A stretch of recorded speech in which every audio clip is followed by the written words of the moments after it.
ระมาพบมาปะกับญาติกับโยมท่านผู้ฟังทั้งหลายอีกเช่นเคยเอามาปะกันเป็นประจำทุกวันในเวลาเดียวกันนี้และก็ทางสถานีวิทยุแห่งนี้เป็นเวลา30 นาทีโดยประมาณปะกันก่อนที่จะจะจากันนั้นเอามาไหว้พระสวดมนต์เจริญสมาธิภาวนาถวายเป็นพระราชกุศลแด่สมเด็จพระเจ้าลูกเธอ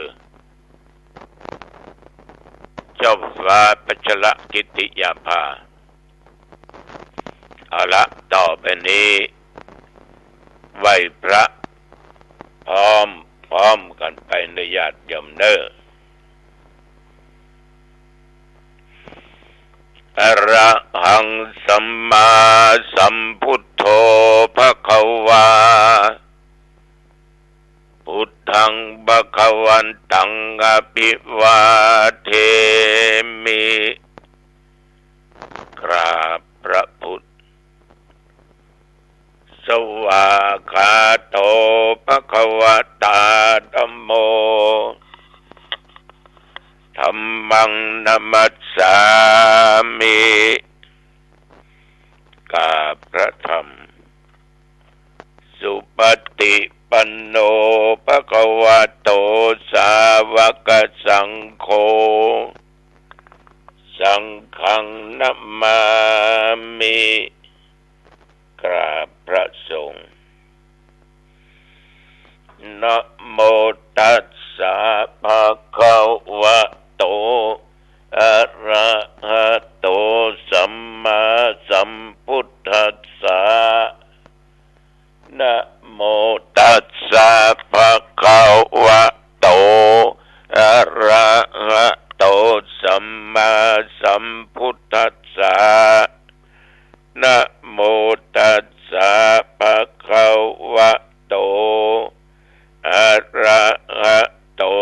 สัมมาสัมพุทธัสสะพุทธังสรณังคัจฉามิธัมมังสรณังคัจฉามิสังฆังสรณังคัจฉามิตุติยัมปิพุทธังสรณังคัจฉามิตุติยัมปิธัมมังสรณังคัจฉามิตุติยัมปิสังฆังสรณังคัจฉามิตติยัมปิพุทธังสรณังคัจฉามิตติยัมปิธัมมังสรณังคัจฉามิอิติปิโสภะคะวะอะระหังสัมมาสัมพุทโธวิชชาจารณะสัมปันโนสุขโตโลกวิทูอนุตตโรปุริสธัมมสาลาติสัทธาเทวมนุษย์สานังพุทโธภควาติยันดุลนิมิตตังอวะมังคลัญจโยจะมะนาโปสกุณัสสะสัตโตปาปักขะโอตุสุปินังอะคันตังกุฏานุภาเวนะวินาสเมนตุสวากาโตภะคะวะตาธัมโมสันทิฏฐิโกอะกาลิโกเอหิปัสสิโกโอปันนะยิโกปัจจตังเวทิทัพโพวินยูหิติ ยันตุนิมิตตังอาวะมังคลัญจโยจะมานาโปสะกุนัสสะสัตโตปะปะกะโหตุสุบินังอากันตังธัมมานุภาเวนะวินาศเมนโตสะสุปฏิปันโนภะคะวะโตสาวกสังโฆอุจุปฏิปันโนภะคะวะโตสาวกสังโฆยายะปฏิปันโนภะคะวะโตสาวกสังโฆสามีจิปฏิปันโนภะคะวะโตสาวกสังโฆยะติทังจัตตาลิปุริสยุคานิอัฏฐปุริสปุคลาเอสะภะคะวะโตสาวกสังโฆอาหุนายโยภาหุนายโยทักขินายโยอัญชลีกะละนิโยอนุตตะลังปุญญเกตังโลกัสสาติยันตุนิมิตตังอาวะมังคลัญจโยจะมะนะโปสะกุนัสสะโทปะปักขะโหตุสุภินังอะกันตังสังฆานุภาเวนะวินาศเมนตุ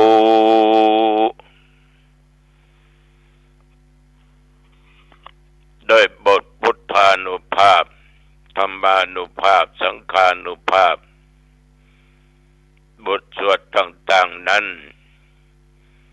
อาตมาภาพขอถวายพระพรชัยมงคล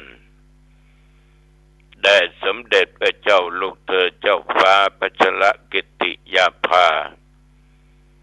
ขอให้พระองค์จงทรงหายจากอาการพระประชวรการเจ็บไข้ได้ป่วยขอทรงหายและทรงมี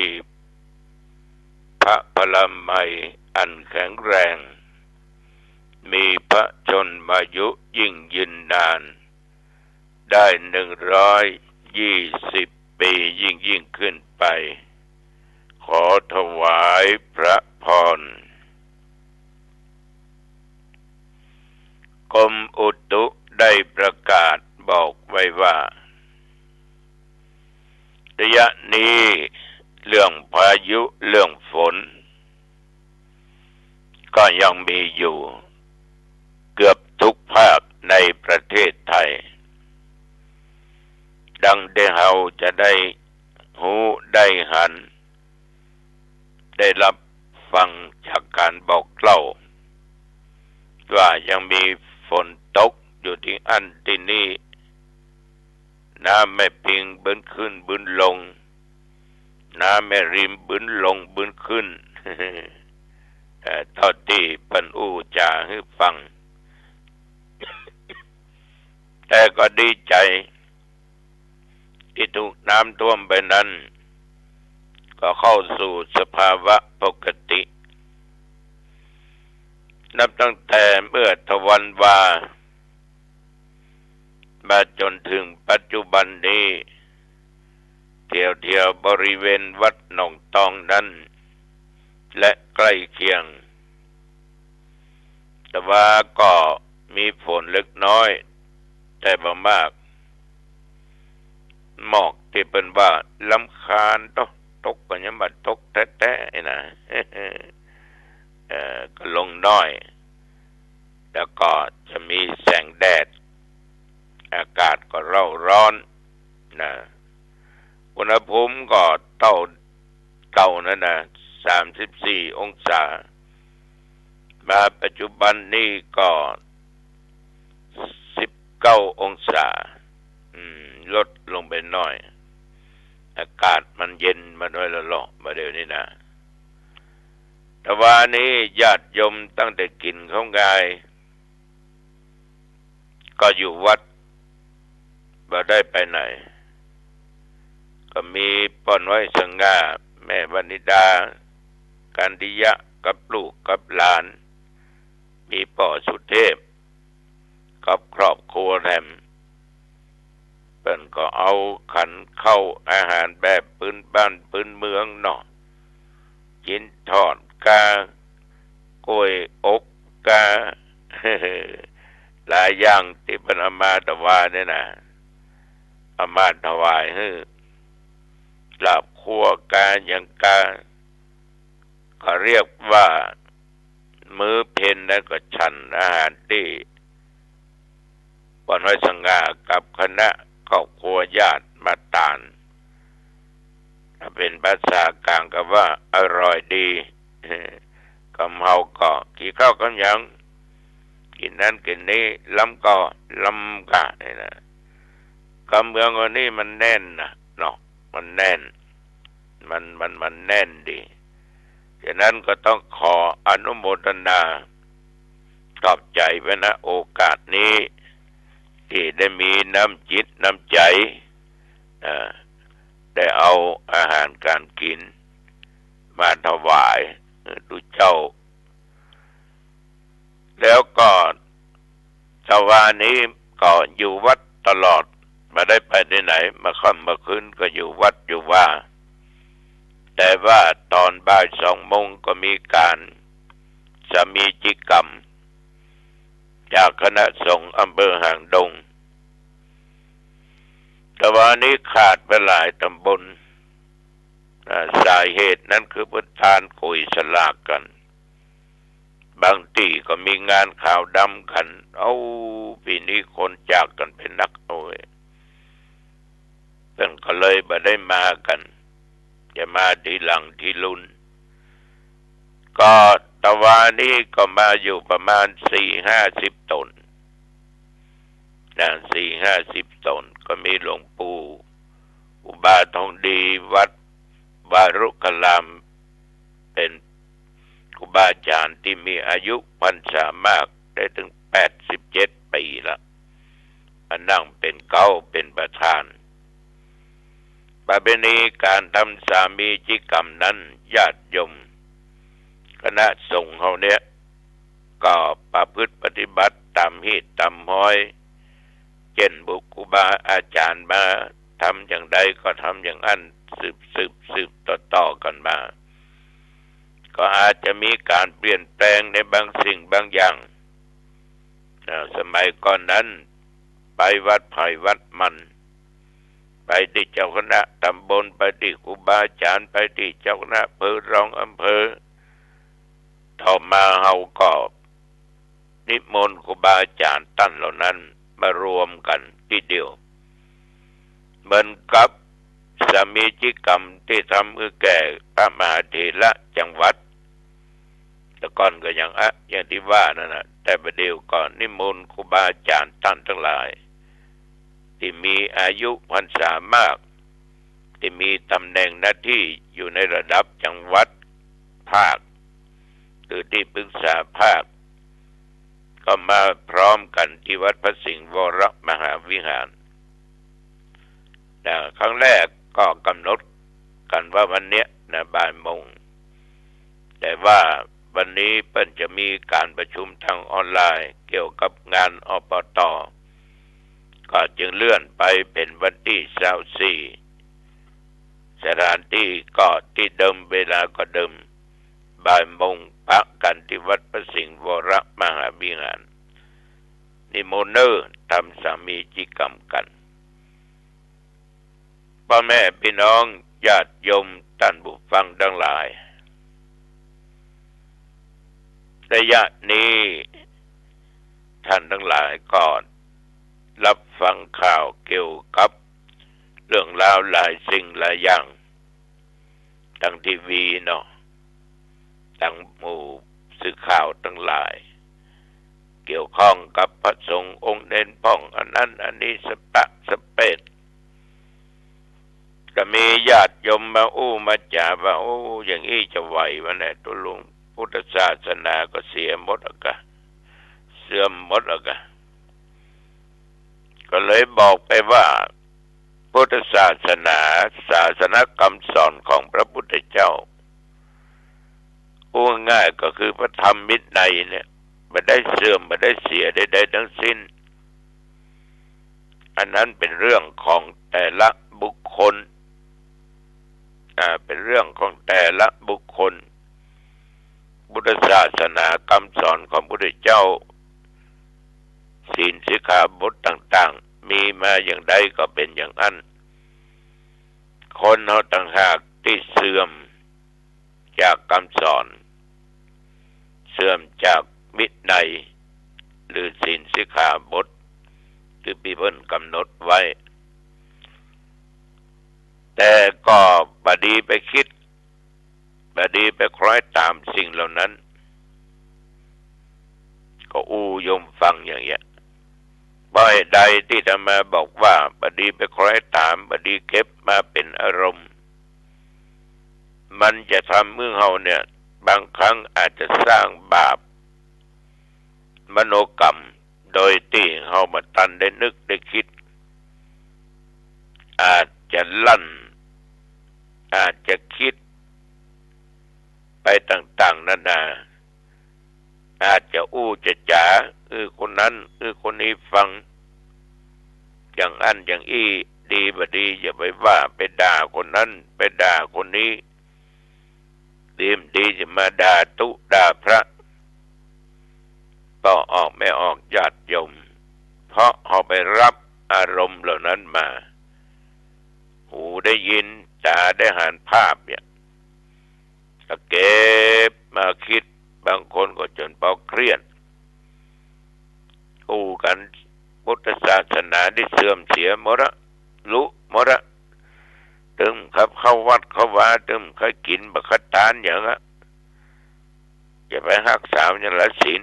ขนาดทุกเจ้าเขายังรักษาบ่ได้มันบ่ได้เกี่ยวข้องกันไม่ได้เกี่ยวข้องกันนั้นเรื่องของมนุษย์เรื่องของคนมนุษย์หรือคนเนี่ยญาติโยมมันเกิดมาก็ถึงมาใจกรรมแล้วนะเป็นการใจกรรม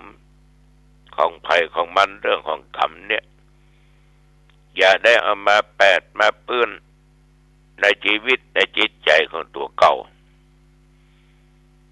มันจริงหรือไม่จริงนั้นเอาก็ไม่รู้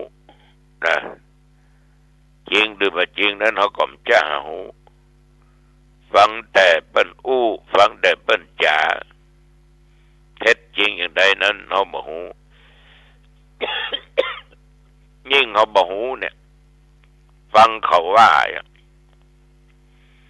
ดีบดีก็จะลงประเด็นไปจะมาเป็นบาปเป็นกรรมถึงรู้ว่ามันจริงก็เป็นคำเบ้นของแต่ละบุคคลสร้างกรรมไว้อย่างใดกรรมนั้นก็มาตอบสนองเขาผลเขานะหลายตันละคนก็กันจะเนี้ยแล้วมาถามอย่างเงี้ยถ้ามาก็ตอบไปอย่างเงี้ยเหมือนกับน้ำท่วมคราวที่แล้วเนาะอามาเคยโยมฟังแล้วกำลังที่สถานที่ศึกษาธรรมปฏิบัติธรรมห้องน้ำแปลงแล้วใหม่ศาลากุฏิ3 หลังวิหาร1 หลังที่นอกนะทุกเจ้าเพิ่นก็บอกว่าหลวงพ่อน้ำท่วมศาลาหมดแล้วเดี๋ยวนี้ ไม้เสาที่กองอยู่หั่นก็ไหลไปละฟูขึ้นมาไหลไปตามกระแสน้ำแต่มาก็ว่าปล่อยมันไปเถอะไปเป็นอย่าง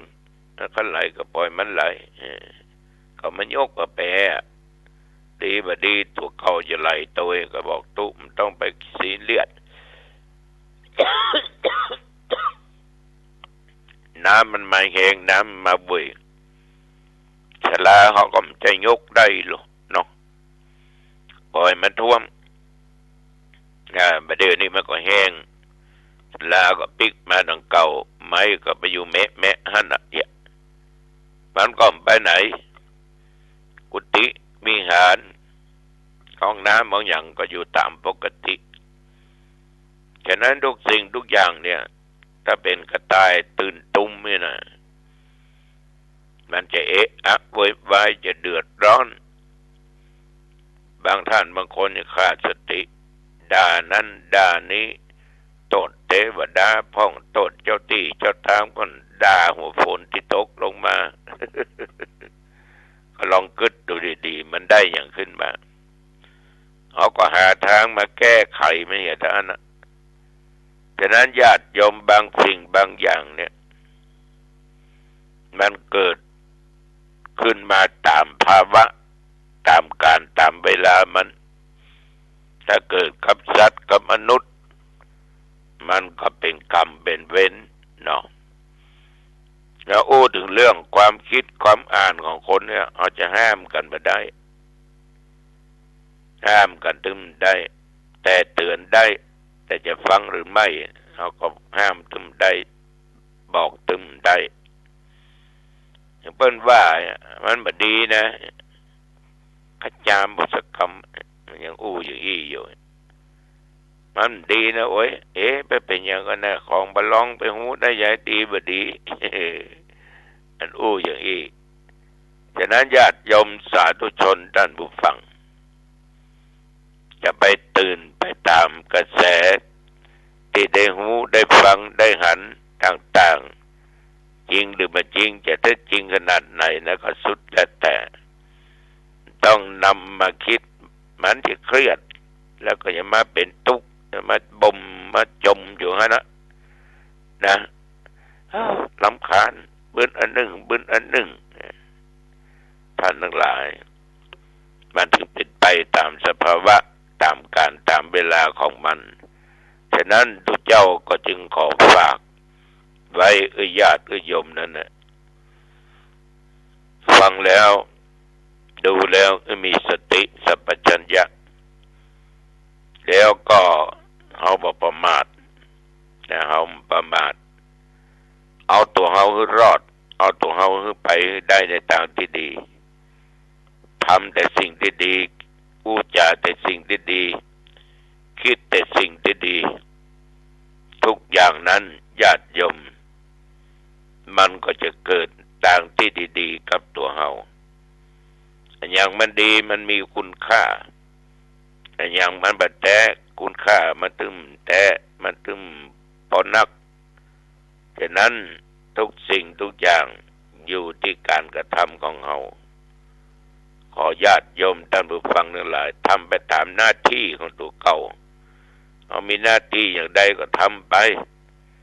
แต่ว่าหน้าที่จะต้องบ่ผิดถึงศีลบ่ผิดถึงธรรมผิดถึงกฎหมายบ้านเมืองบ่นำความเดือดร้อนบ่นำความหายนะอย่างเกิดขึ้นแก่ตัวเองเนอะและต่อส่วนรวมเนอะทำไปเถอะเมื่อเรายังมีชีวิตอยู่อดีตที่ผ่านมาอันใดดีก็เก็บมาได้บ่ดีก็อย่าเอามาอนาคตมาตั้งหน้าจะไปคาดหวังมันนักลงไปจะผิดหวังนักทำปัจจุบันเนี่ยดีที่สุดนะทำปัจจุบันดีที่สุดอันนี้ก็จึงขอฝากไว้กับญาติกับโยมเอาละเนาะจะไปมาก็เป็นเวลาพอสมควรวันนี้มืดตึ๊บตื่นนาฬิกาที่ปลุกไว้4 โมงนั่นน่ะมันบอกปลุกแล้วก็คืนนี้นอนแล้วก็ตื่นแล้วก็หลับปุ๋ยเลยได้ยินเสียงโทรศัพท์นอนอยู่เดี๋ยวนี้นอนอยู่นะเดี๋ยวนี้นะ ไฟฟ้าก็ไม่ได้เปิดแต่ยังก็ไม่ได้นี้นะมืดตึ๊บตื่นนี่นอนอยู่บนเตียงนะมาจาธรรมะญาติโยมได้ฟังกันขอความผาสุกความเจริญในธรรมจงบังเกิดมีแก่ญาติแก่โยมทุกท่านทุกคนเด้อ อายุวโนสุขังปะ